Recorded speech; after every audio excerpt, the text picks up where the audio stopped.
Nakaantabay na ang mga otoridad sa inaasahang paglandfall ng Bagyong Hener ngayong gabi o bukas ng madaling araw sa Northern Luzon.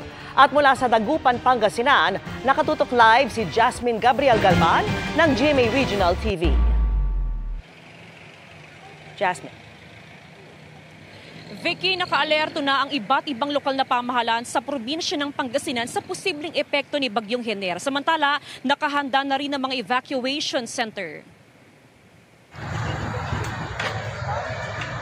Dahil sa inaasahang paglapit at pagdaan sa kalupaan ng Bagyong Hener, maaga nang pinauwi ang mga estudyante sa Kasiguran, Aurora.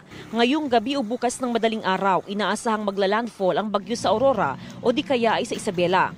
Pero ngayon pa lang, nakataas na ang signal number 1 sa ilang lugar sa Luzon. Kabilang ang Pangasinan na itinaas na ang red alert status. Heighten po yung ating monitoring, massive information dissemination. Dapat po nakaredy na yung ating mga water assets. Mahigpit din na nakamonitor ang PDRRMO sa mga river system sa probinsya. Kabilang ang Wood River sa San Fabian. Nakaposisyon na rin ang mga rescue equipment at emergency vehicle ng PDRRMO. Expect po natin na makakaranas pa rin tayo ng moderate to heavy rainfall dito po sa ating lalawigan ng Pangasinan. Bago pa man ang pananalasa ng bagyo, binaha ng ilan sa mga pangunahing kalsada sa Dagupan City bunsod ng high tide. Mataas ang baha sa bahagi ng A.B. Fernandez Avenue o sa downtown area kaninang umaga. Maging ang ilang establishmento pinasok din ng tubig. Mahirap talaga, kailangan magbutas sila. Pag ganitong bahaba, nakasigurado na walang kita. Ang mag-asawang Garcia naman na galing pa sa bayan ng Aguilar at magpapakonsulta sa eye clinic, hindi raw inaasahan ng baha dahil maayos naman ang lagay ng panahon. Kahapon konti lang, hanggang dito lang. Ngayon malalim na. Oo nga hindi namin nang-expect. Kala namin wala kasi walang ulan eh. Bunsod ng naranasang pagbaha sa mga pangunahing kalsada, apektado rin ang daloy ng trapiko.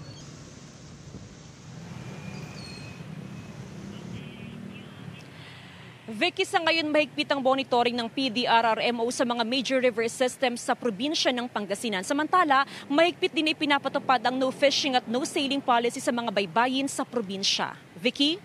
Maraming salamat sa iyo, Jasmine Gabriel Galban ng GMA Regional TV. Nagpaalala ang Health Department na wala pang aprobadong bakuna kontra Mpox dito sa Pilipinas. Sa gitna niyan, iniimbestigahan ng isa pang spa sa Metro Manila na may mga bakunado na umanong therapist. Nakatutok si Maki Pulido.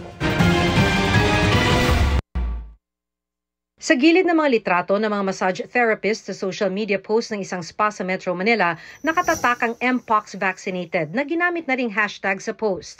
Pero sabi ng Department of Health, wala pang aprobadong Mpox vaccine ang Food and Drug Administration sa Pilipinas, kaya iimbestigahan na ito ng DOH. Nakausap namin sa telepono ang manager ng spa pero tumanggi siyang magbigay ng pahayag. Pag in-inject sa iyan at may nangyari, sino ang hahabulin ko? So kaya kailangan rehistrado sila. Pag nagkaroon ng komplikasyon, adverse reaction o may namatay from the vaccination, mahahabol natin. Nakapila na ang Pilipinas para sa 2,500 doses ng Mpox vaccine. Pero ang prioridad sa ngayon ng World Health Organization ay ang Republic of Congo kung saan may Mpox outbreak. Sa Pilipinas, 18 na ang kumpirmadong Mpox cases mula August 18. Magaling na ang 5 sa kanila. Wala ring ipinakitang sintomas ang kanilang mga close contacts, kaya't walang epidemiological link. Ibig sabihin, basta't ma-isolate ang pasyente, hindi na kumakalat ang virus. Kaya sa totoo lang daw, sabi ng DOH, hindi kailangan ng bakuna para makontrol ang pagkalat ng Mpox. Napakadaling i-control ng Mpox. I don't need a vaccine to control it. With good public health, yung tinatawag nating prevention, detection, isolation, napiprevent yung pagkalat niya. Unlike yung sakit na airborne or like measles or like COVID-19. Ayon sa DOH, Clade 2 Mpox virus o ang mild form ng Mpox ang nakahawa sa lahat ng mga pasyente sa Pilipinas. Hindi pa nakakapasok sa bansa ang Clade 1 o ang mas nakakahawang Mpox virus na dahilan ng outbreak sa Congo. 25 to 30 cases ang tinetest ng RITM kada araw pero kalimitan daw negatibo sa Mpox. Para sa GMA Integrated News, Maki Pulido, nakatutok 24 oras. Happy Monday, chikahan mga kapuso! Nakisaya at kapuso at sparkle artist sa iba't ibang pagdiriwang sa Luzon, Visayas at Mindanao. ang hatid nilang aliw performances sa report ni CJ Torida ng GMA Regional TV. Naging makulay ang kulminasyon ng 53rd founding anniversary at 23rd Kasadyaan Festival sa Alabel, Sarangani. Jam-pack ang selebrasyon nitong Martes sa pa-concert sa Kasadyaan na dinaluhan ni ng Asia's romantic balladeer Christian Bautista, Isabel Ortega, El Villanueva at Yasser Marta. Bago yan, naging extra special din ang coronation night ng Mutya ng Alabel 2024 sa Municipal Grounds noong September 8. Ang host kasi, si Miss Universe Philippines 2019, Gazini Ganados. Naging guest performer naman si sparkle artist Christopher Martin na hinarana ang mga kandidata. From Sarangani, bumiyahe rin pa Tupi South Cotabato si Gazini para sa Mutya ng Tupi 2024.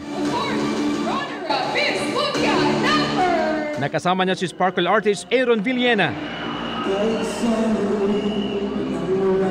From Mindanao to Luzon, sa 53rd araw ng Quirino and Panagdatapon Festival naman nakisaya ang Team Shining Inheritance na sina Michael Sager at Kate Valdez. Present din doon si Christopher at Arasan Agustin, pati na si Andrea Torres. Biyaheng Bicolandia naman ang Sparkle Beauty Queens na sina Rabia Mateo at Billy Hackinson na nag-host ng Miss Bicolandia 2024. Present din si unang Hirit host and Kapuso artist Mateo Gudicelli, John Lucas at abot kamay na pangarap star John Vic de Guzman. Hashtag success din ang selebrasyon ng Panubli Pista Nicolas 2024 bilang pagkilala sa patron ng bayan ng Isabela sa Negros Occidental. Doon naman nakisaya sina Prince Carlos, Radson Flores, Sean Vesagas at Anthony Rosaldo. Dream daw ng Kapuso Stars na makabalik sa Negros Occidental. Mula sa GMA Regional TV at GMA Integrated News, CJ Torida, nakatutok 24 oras. Nasawi sa nasusunog nilang bahay ang isang bata at kanyang mga magulang sa Bulacan, Bulacan. Nasusunog na! Alas 3 ng madaling araw nang sumiklab ang apoy sa isang bahay sa barangay San Jose. Hindi nakalabas ang mag-asawa at kanilang anak na 8 taong gulang pa lamang. Natagpuan ang kanilang mga labi sa loob ng isang kwarto. Tinatayang nasa 1 milyong piso ang kabuang halaga ng pinsala. Matapos madamay rin ang tindahan ng e-bike at scooter ng pamilya. Inaalam pa ang pinagmulan ng apoy. Sasampahan ng pulisya ng reklamong obstruction of justice ang mga tumulong umano kay Pastor Apollo Kibuloy para makapagtago. Handa na ring magsampa ng reklamo ang 2 sa 5 biktimang nakausap ng Davao Police. Nakatutok si Marisol Abduraman. Naging pahirapan ang operasyon ng pulisya sa compound ng Kingdom of Jesus Christ kung saan mahigit 2 linggong hinanap si Pastor Apollo Kibuloy. Ang ilang posible umanong tumulong sa kanya noon, pinaghahandaan ng sampahan ng reklamong obstruction of justice ng PNP. Particularly doon po sa pinaniniwalaan natin na nagkanlong po dito kay Pastor Kibuloy magmula po nung naglunsad po tayo ng police operation. May mga pangalan na raw ang Special Investigation Team na binuo ng PNP ng mga sasampahan. Pero hindi na muna nagbigay ng karagdagang detalye ang tagapagsalita ng PNP. Antayin po natin, ma'am, yung formal pagsusumiti. Meron po tayong active coordination sa DOJ. Gusto po natin na talagang malakas at airtight. 2 naman sa 5 biktima umano ni Pastor Kibuloy na kinakausap ng Davao Police ang handa na magsampa ng reklamo. Ayon sa PNP, may pattern of abuse sa mga biktima. Halos pareho ang kwento in terms ng paano sila pinangakuan na supposedly ay papag-aralin, sila ay aalagaan, and yet, yun nga, as early as 12, 13 years old ay inumpisahan na yung paggamit sa kanila. At At marami pa umunong batang biktima sa loob ng KOJC compound, kaya pinag-iisipan ng PNP ang pagkasa ng rescue operation. Takot pa rin umano ang mga bata, lalo sa sinasabing angels of death na ayon sa PNP, hindi kathang-isip. Existing itong mga tao na ito at may mga ilan na po tayong na-identify na mga pangalan. Posibleng armado sila, kaya aalamin kung rehistrado ang mga gamit nilang baril. We will be requesting the Firearms Explosive Office for the revocation po ng kanilang LTAP at firearms registration po. Samantala, natapos na ang ginawang medical assessment ng PNP kay Kibuloy na iniutos ng korte, kasunod ng hiling ng kampo ng pastor na hospital arrest. Isusumiti po muna po yan sa korte na kung saan yun po mismo ang korte ang nag-order po na mag-conduct po ng medical assessment. We will be submitting po yung findings po ng PNP General Hospital. Gate ng PNP, walang VIP treatment sa pastor. Nangling lang ay mga pagkaing hindi mamantika dahil umiinom ng mga maintenance na gamot. Samantala, sinabi naman ng Department of Justice sa pagdinig ng budget nito sa Kamara na kalahati sa mga testigo laban kay Kibuloy ay nasa ilalim na ng Witness Protection Program. Susunod din daw ang DOJ sa kahilingan ng US para sa extradition ni Kibuloy kapag natanggap nila ito. Para sa GMA Integrated News, Marisol Abduraman, Nakatuto, 24 Oras. Dahil sa sunod-sunod na pag-ulan at pagbaha, apektado na ang kalusugan ng ilang taga Marilao sa Bulacan. Sila ang hinandugan ng serbisyong medikal ng GMA Kapuso Foundation.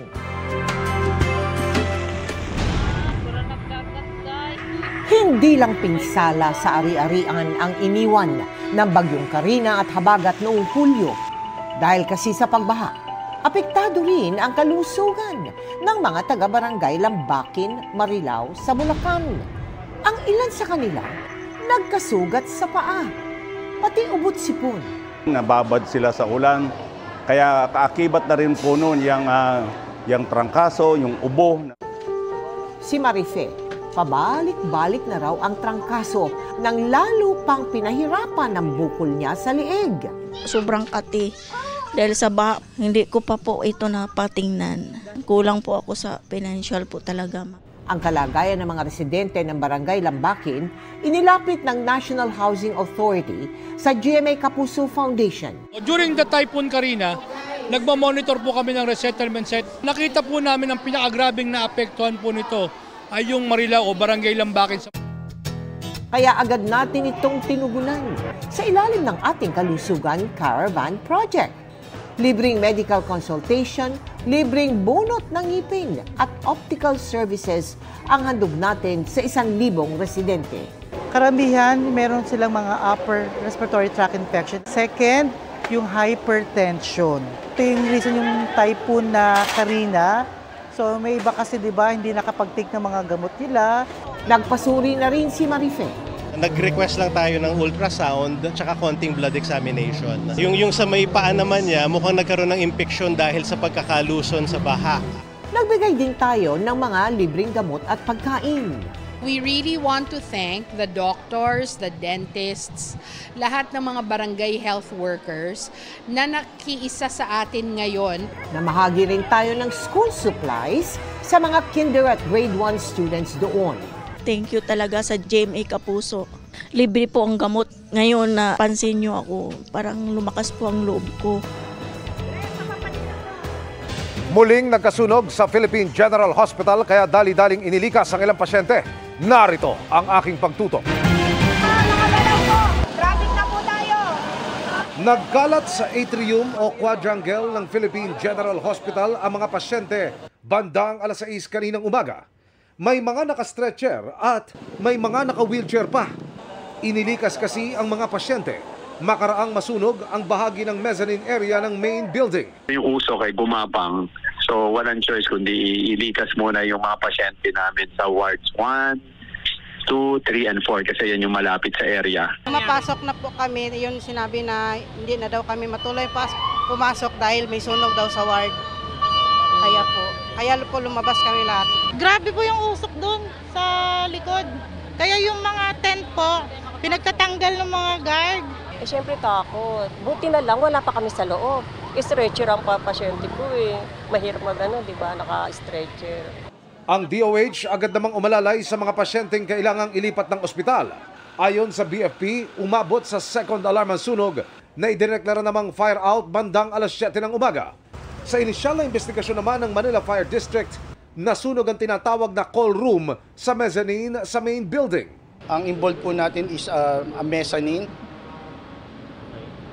which is ginagawang doctors quarters na doon nagpapahinga yung mga doctors natin.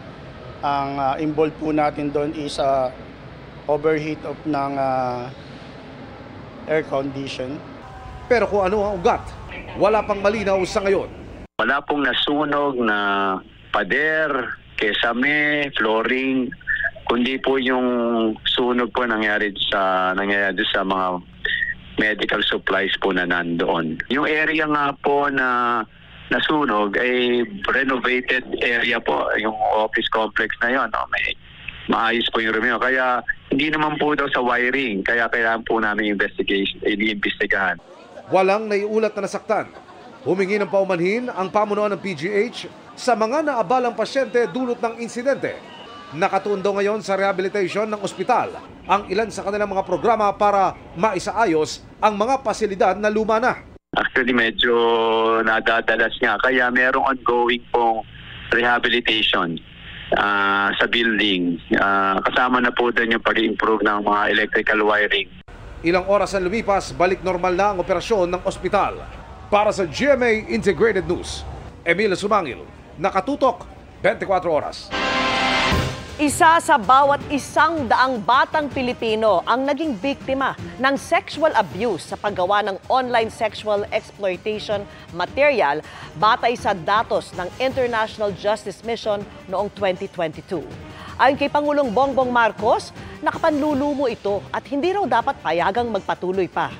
Naging emosyonal din ang Pangulo ng personal na makaharap at marinig ang mga kwento ng ilang batang naging biktima noon ng pang-aabuso.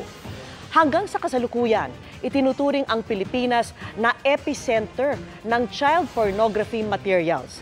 Mula 2022 hanggang ngayong taon, mahigit 1,000 biktima na ang nasagip at mahigit 100 naman ang naaresto. Pero hindi raw ito dapat ipagbunyi ayon sa Pangulo dahil sa bawat naililigtas, dapat isipin ang mga patuloy na nasasadlak sa itinuturing niyang pinakamalalang crime against humanity.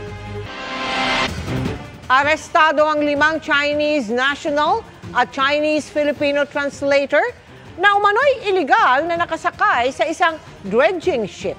Nakatutok si June Veneracion. Hinalughog ng Philippine Coast Guard ang mga kwarto at bawat sulok ng motor vessel Sangku Uno. Nag-deploy din ang K9 unit para matiyak na walang kontrabando sa loob. Pagpapatuloy ito ng operasyon ng Coast Guard matapos madiskubre kahapon na may nakatago umanong 6 na sakay ng MV Sangku Uno. Paalis na sana papuntang Mindoro itong Sangku Uno, isang barko na pang-dredging ng maharang at mahold ng Philippine Coast Guard. Natuklasan kasi ng Philippine Coast Guard na may mga sakay itong pasahero na hindi nakadeklara sa manifesto ng barko. 5 Chinese national at 1 Filipino-Chinese. Obligado raw ang barko na ideklara lahat sa Master's Declaration of Safe Departure o MDSD. May intention sila to deceive. One, baka may immigration law tayong binaviolate. Two, yung MDSD sa public document. So, falsification of public document kagad yun. Kinapkapan at pinusasan ang 5 Chinese national at Chinese-Filipino na kanilang translator. Base sa inisyal na investigasyon ng Coast Guard, pawang tourist visa ang hawak ng mga Chinese. Hindi ko alam kung saan lupalop sila nang gagaling. Ngayon, pinapunta sila rito para dahil walang marunong mag-operate ng dredging equipment dito. May tourist visa? Hindi naman sila nagtatrabaho eh. Sasamahan lang nila, suturo lang nila. Bukod sa 6, pinag-aaralan din ng Coast Guard ang posibleng pananagutan ng kapitan, iba pang opisyal ng barko at ang ship management. Sabi ng kapitan, sinabihan siya ng ship management na meron silang mga kasamang Chinese national na aalalay sa kanilang operasyon. Bakit wala sa manifesto? Ayan, hindi ko alam, sir. Hindi ko alam. Hindi ko masagot yan, sir. Di ba as ship captain, dapat alam niyo po lahat yun?